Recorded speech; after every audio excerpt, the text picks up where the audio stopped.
소망으로 구원을 얻은 사람들이라는 제목으로 이 시간 말씀을 전하도록 하겠습니다. 우리나라를 보면은 전 세계에서 유일한 분단 국가다라고 이렇게 말을 할 수가 있습니다. 6.25 이후로부터 우리나라는 남북으로 이렇게 갈라짐으로 인해서 우리나라는 많은 고통을 받고 있고 이로 인해서 많은 피해를 보고 있습니다. 아직까지 휴전 상태이기 때문에 전장 국가로 이렇게 취급을 받다 보니까는 사람들이 한국에 예전에는 방문하는 것을 매우 꺼려하였고, 외국에 있는 투자자들도 우리나라에 투자를 하면은 이것이 위험하다는 리스크가 있기 때문에 투자하는 것을 꺼려하는 그런 현상들이 벌어졌습니다.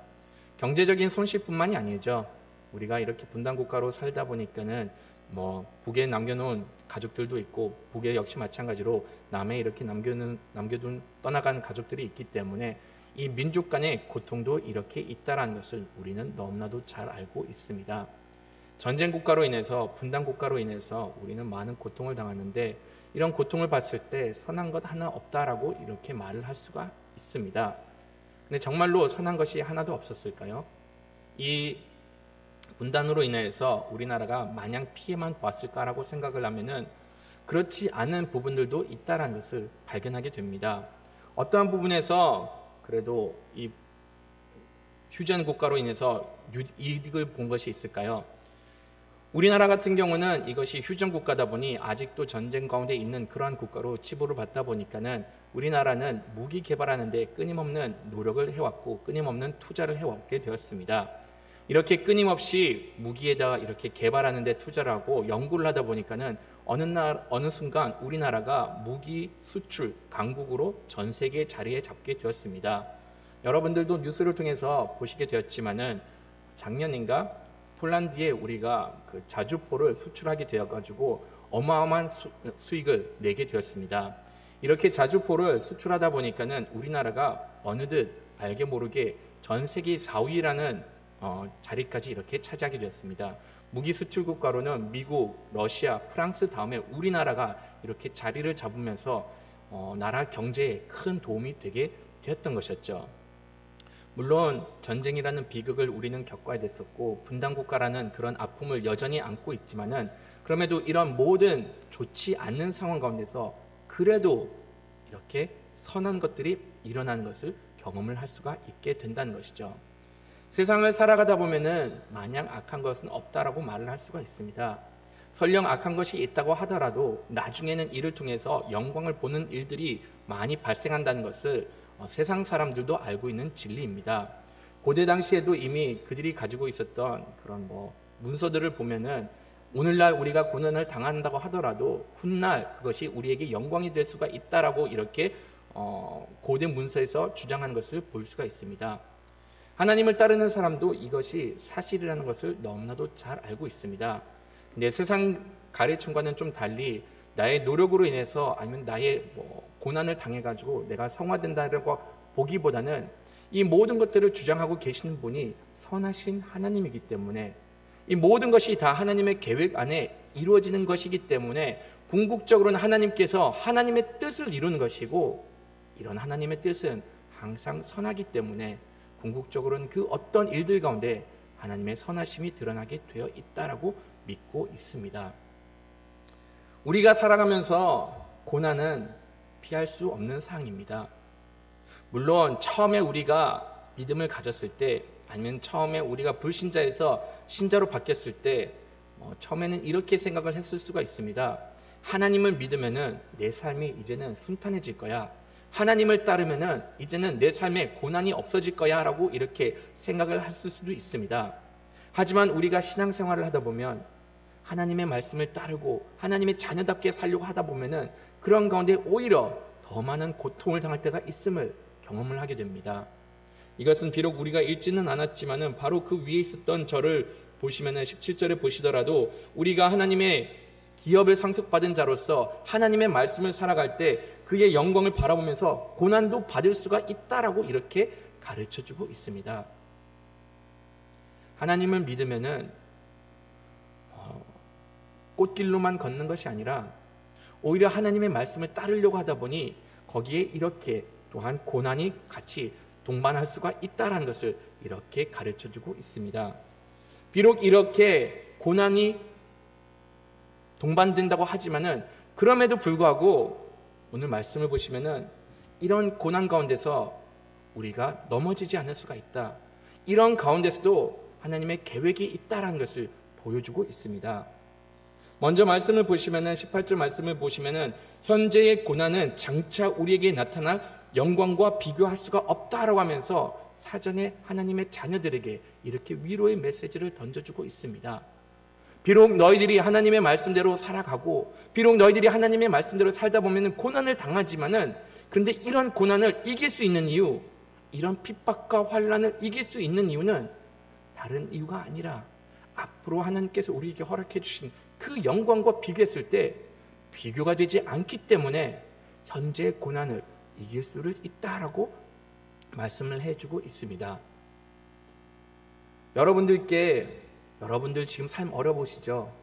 여러분들의 삶이 아무리 어렵지만은 그 어려움 앞으로 우리가 누릴 영광에 비해서는 아무것도 아닙니다라고 제가 말씀을 드리면은 솔직히 공감을 할 사람들은 그렇게 많지 않을 수가 있습니다. 특히 저를 바라보시면서 아직까지 젊은데 과연 고난을 알아봤자 얼만큼 알 수가 있을까? 삶의 쓴뿌리를 쓴맛을 봤다라고 하더라도 얼만큼 봤을까라고 생각을 하실 수가 있습니다. 하지만 이렇게 말하는 그것은 제가 말하는 것이 아니라 사도 바울이 하나님의 말씀을 기록하면서 이렇게 하나님의 진리를 이야기를 해준 것입니다. 사도 바울은 어떤 사람이었죠? 고난이라는 고난은 다 당했던 사람입니다. 특히 이 로마서를 쓸 그 시점이 되었을 때는 사도 바울은 이루 말할 수 없는 그런 많은 고난을 당하였고 경험을 했습니다. 감옥에도 들어갔고 몰매를 맞았고 돌로 맞았고 몇 번이나 죽을 고비를 넘겼던 그러한 고난을 받았던 사람이었습니다. 이런 고난을 당했는데도 불구하고 그는 그러한 고난으로 인해서 굴복당하지 않고 하나님께서 주신 사명을 포기하지 않고 여전히 하나님을 위해서 복음을 전하고 기회가 주어질 때마다 설령 사람들이 자기의 목에 칼을 댄다고 하더라도 포기하지 않고 복음을 전했던 겁니다. 그가 이렇게 전할 수 있었던 것은 하나님의 영광을 바라봤기 때문에, 장차 그에게 주어질 그 상급을 바라봤기 때문에 자신의 목숨의 위협을 가한다고 하더라도 낙심하지 않고 좌절하지 않고 그 환난 가운데서도 소망을 가지면서 한 걸음 한 걸음 하나님의 말씀을 따라 살아갈 수가 있었던 것이었죠. 하나님께서 우리에게 보여주신 영광이 어떤 것들이 있을까요? 어떤 영광을 바라봤기 때문에 이런 고난을 이길 수가 있었을까요? 말씀을 보시면은 피조물이 고대하는 바 하나님의 아들이 나타난 것이니 라고 이렇게 이야기를 하고 있습니다. 하나님께서 우리에게 보여주신 하나님의 영광, 이 땅에 예수 그리스도를 통해서 하나님의 영광을 우리에게 보여주셨습니다. 세상에는 희망이 없었습니다. 세상 사람들도 믿지 않는 사람들처럼 동일하게 고난을 당하고 동일하게 이렇게 한탄하는 삶을 살 수밖에 없었습니다. 그것은 어쩔 수가 없는 것이 아담이 죄를 범함으로 인하여서 이 온 세계가 타락을 하였고, 이런 온 세계가 타락하는 가운데 사람들은 소망을 가질 수가 없었고 고난을 당하다 보면 좌절할 수밖에 없는 그런 상황에 놓이게 되었던 것이었죠. 특히 사람들이 고난을 당했을 때 가장 두려운 것이 무엇이 있을까요? 내가 이 고난으로 인해서 망하게 되면 어떻게 될까? 내가 이 고난을 통해서 내 목숨을 잃어버리게 되면 어떻게 될까? 이런 두려움이 항상 사로잡혀 있었는데 하나님께서는 이 땅에 예수 그리스도를 보내주셨고 그리스도로 인해서 첫 열매가 되게 하셨고 부활이라는 것을 우리들에게, 부활의 복음을 우리들에게 알려주신 겁니다. 그리스도께서 부활하셨기 때문에 우리는 이 소망이 없는 곳에서 소망을 갖게 되었고 그 핍박 가운데서도 우리가 이렇게 무너지지 않으면서 믿음을 지킬 수 있게 허락을 해 주신 겁니다. 이 구원의 확신, 그리스도의 부활이 얼만큼 우리 신앙생활에 큰 힘이 되어줄까요? 여러분들도 주님을 인격적으로 만났을 때 그 기쁨이 얼만큼 큰가를 개인적으로 다 마음속에 간직하고 있을 거라 저는 확신하고 있습니다. 제가 처음 예수님을 만났을 때 나와 같은 죄인을 하나님께서 사랑해 주신다고 말씀해 주셨고, 나와 같은 죄인을 위해서 예수님께서 이 땅에 오셨다는 그 사실을, 그 진리를 마음속 깊은 곳에서 느꼈을 때 마음속에 누리게 되었던 그 평안은 이 세상에 있었던 그 어떤 평안과는 비교할 수 없을 만큼 기쁨이 넘쳤고 평안이 넘쳤고, 그런 가운데 하나님께 경배를 드리면서 나아갔던 것을 경험을 하고 있습니다.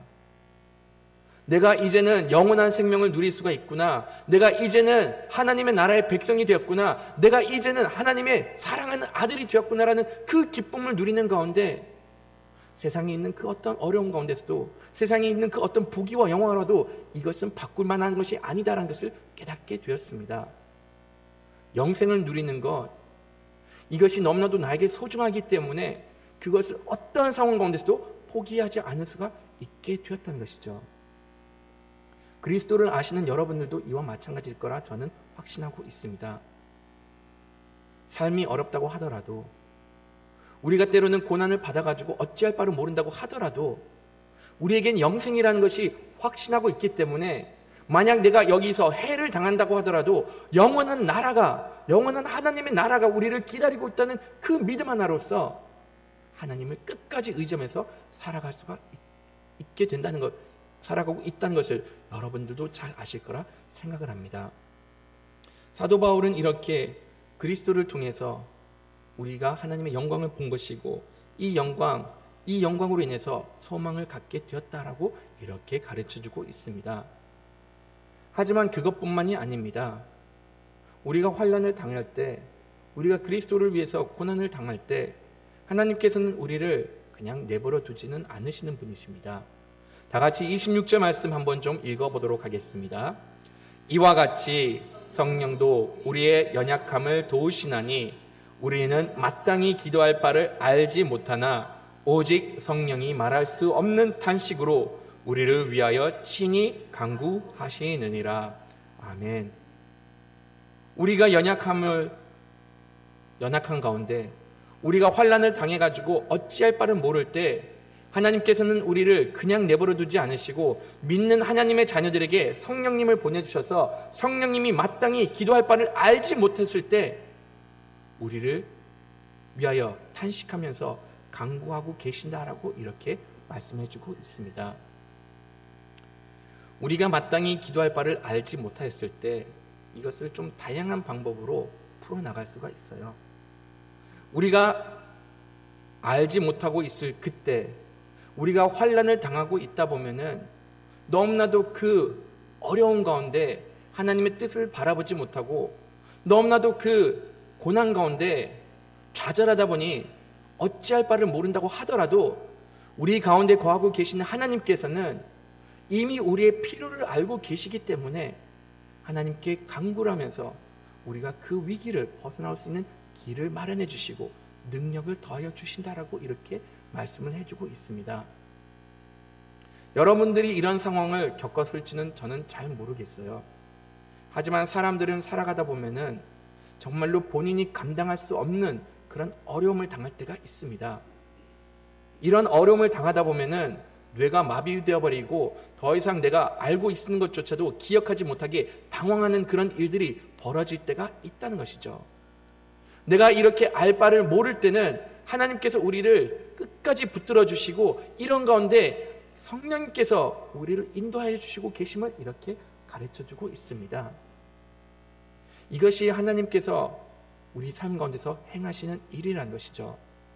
하지만 이것뿐만이 아니라 우리가 알 바를 모르실 때 그때도 성령님께서 우리를 위해서 탄식한다고 하시는 이 말씀은, 우리가 이 죄악에 물든 세상에 살다 보면은 정작 우리에게 유익한 것이 무엇인지도 모르고 하나님께 간구를 하지만은, 이런 가운데 성령님께서 우리의 마음을 인도하여 주셔서 참된 진리가 어디 있는가를 다시금 인도해 주신다라고 이렇게 말씀을 해주고 있습니다. 비록 우리가 하나님의 자녀가 되었지만은 때로는 우리가 이 세상에 살다 보면은 이 타락한 세상 가운데 세상의 가치대로 살아갈 때가 있음을 여러분들도 너무나도 잘 알고 계실 겁니다. 그러다 보니까는 정작 우리에게 유익한 것이 아닌데도 불구하고 이것이 너무나도 화려해 보기 때문에 알게 모르게 그것을 구하고 갈망하면서 살 때가 있다는 것이죠. 하지만 그럴 때마다 하나님께서는 우리를 잘못된 길로 가도록 내버려 두지 않으시고 다시금 옳은 길로 갈 수 있도록 우리의 마음을 정하시고 우리를 위해서 탄식하면서 하나님께 간구를 하면서 이 옳은 길을 깨달을 수 있도록 하나님께서는 우리를 인도하여 주시는 분이시다라고 이렇게 말씀을 하신 겁니다. 사도 바울은 아마도 이것을 본인이 경험을 하면서 이렇게 이야기를 했을 거라 생각을 하고 있습니다. 사도 바울도 본인이 생각했던 것 중에서 유익하지만은 하나님께서 허락하신 것이 하나님께서 허락하지 않은 것들이 있었습니다.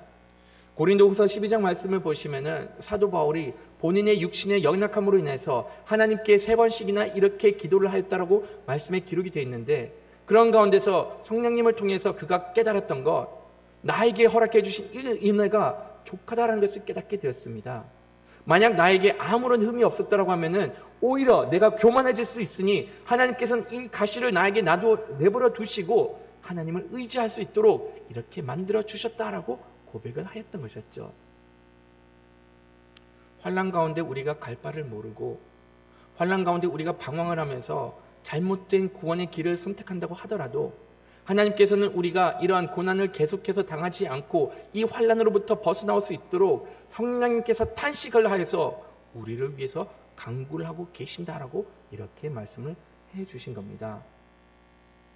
우리가 고난을 받을 때 복음으로 인해서 소망을 갖게 되는 것이고, 때로는 우리가 그 환난을 우리의 능력으로 이기지 못할 때 성령님께서 이렇게 역사를 해주셔서 그 환난과 고난을 이길 수 있게 우리를 인도해 주고 계신다라고 이렇게 말씀을 해주고 있습니다. 하지만 무엇보다도 우리가 하나님을 위해서 고난을 받았을 때 어떻게 하면 가장 큰 소망을 가질 수가 있는가 하면은 우리가 하나님이 가지고 있는 성품을 깨달았을 때 그 환난을 이길 수를 있게 됩니다. 다 같이 8장 28절 말씀 한번 좀 읽어보도록 하겠습니다.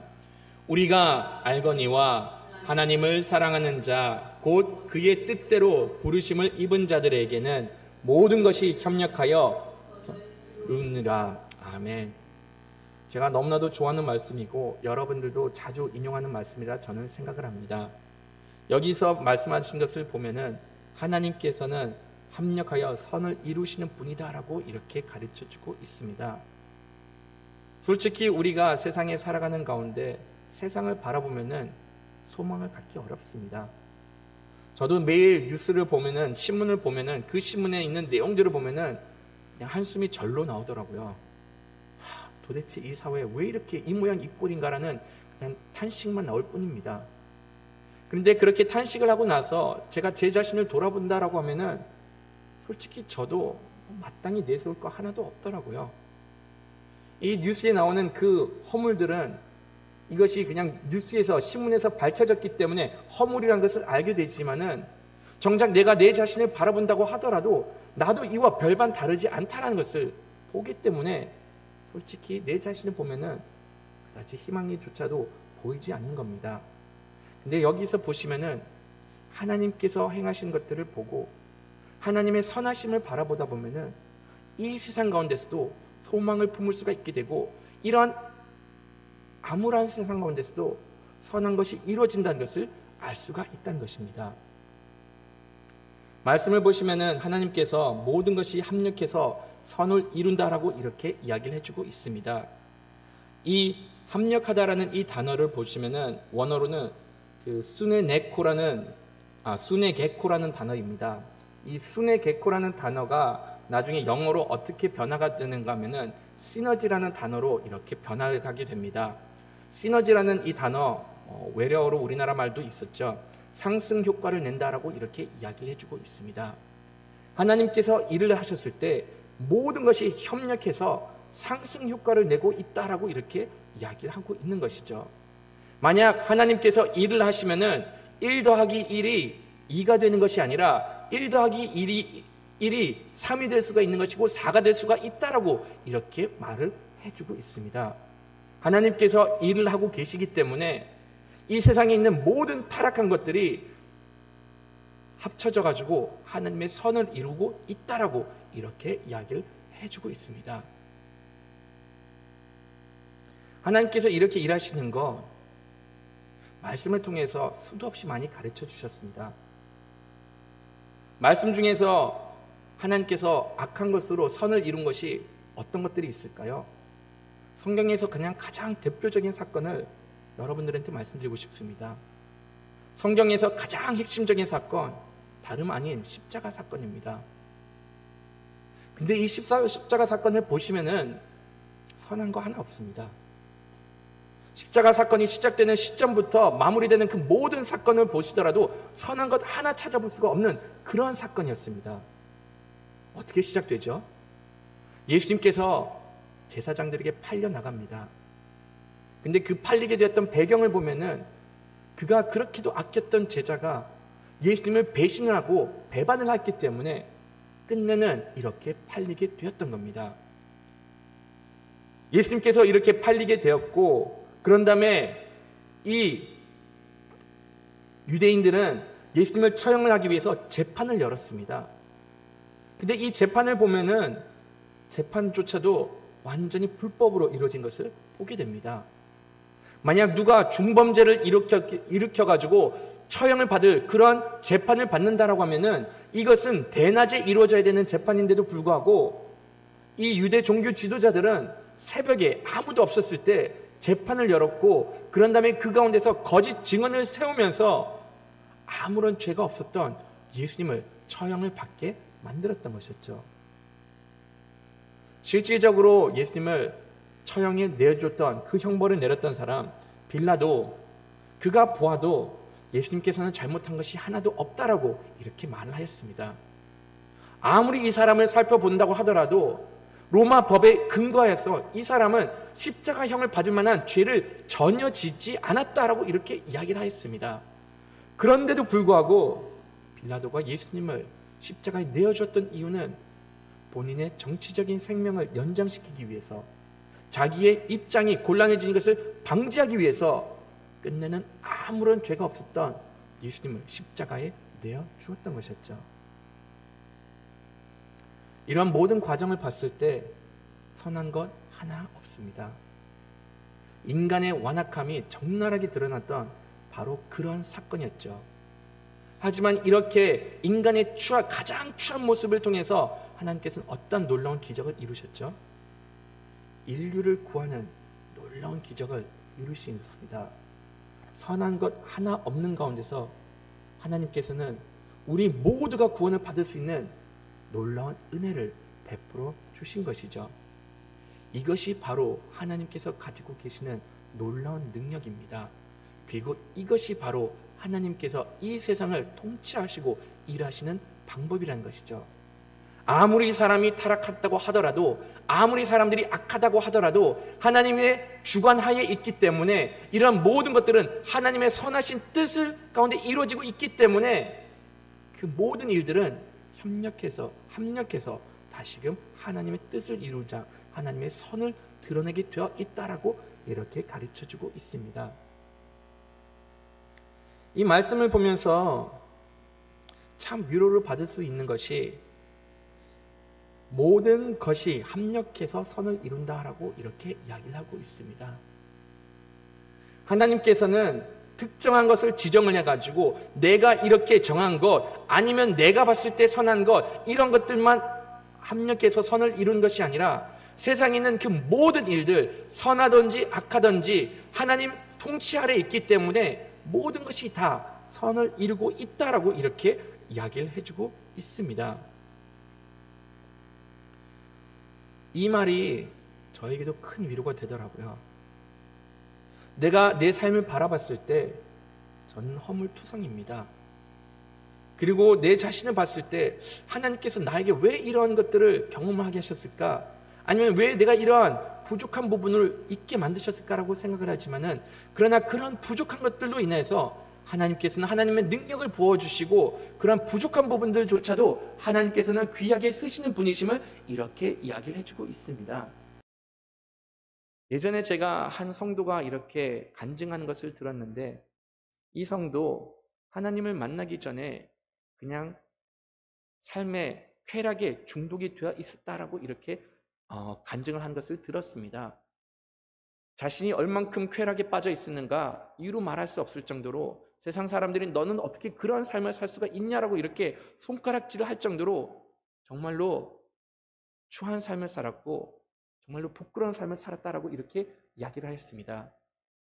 그런데 은혜 가운데 이 성도는 하나님을 만나게 되었고 이런 가운데 하나님께 간절히 기도를 하면서 하나님께서는 왜 나를 이렇게 죄악 가운데 내버려 두셨을까요?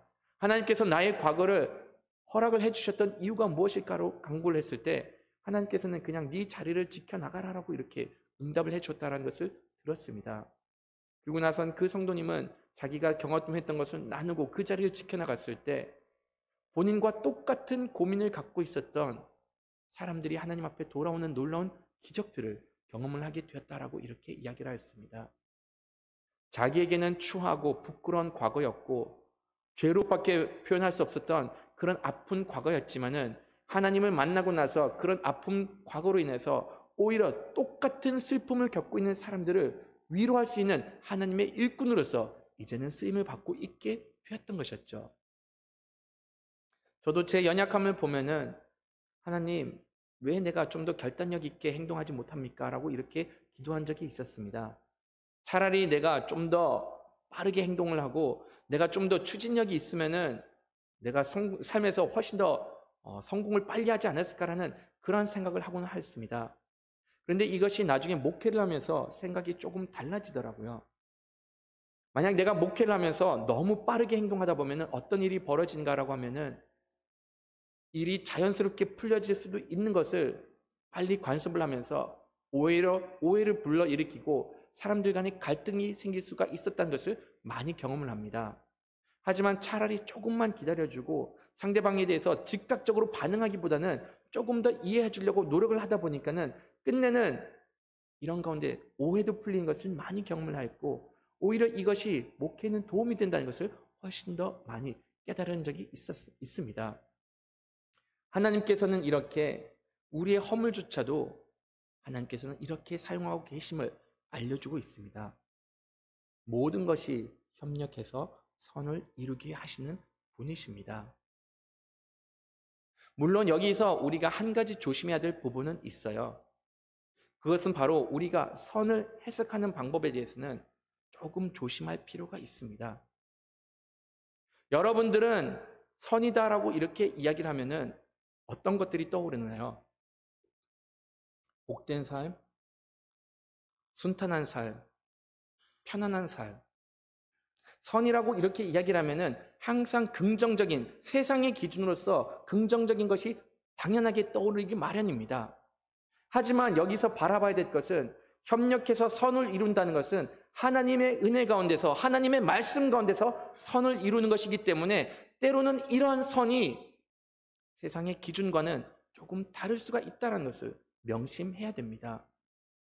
하나님을 믿는 사람으로서는 선을 세상적인 기준으로서 판단을 해서는 안 되고 그것을 정의를 해서는 안 됩니다.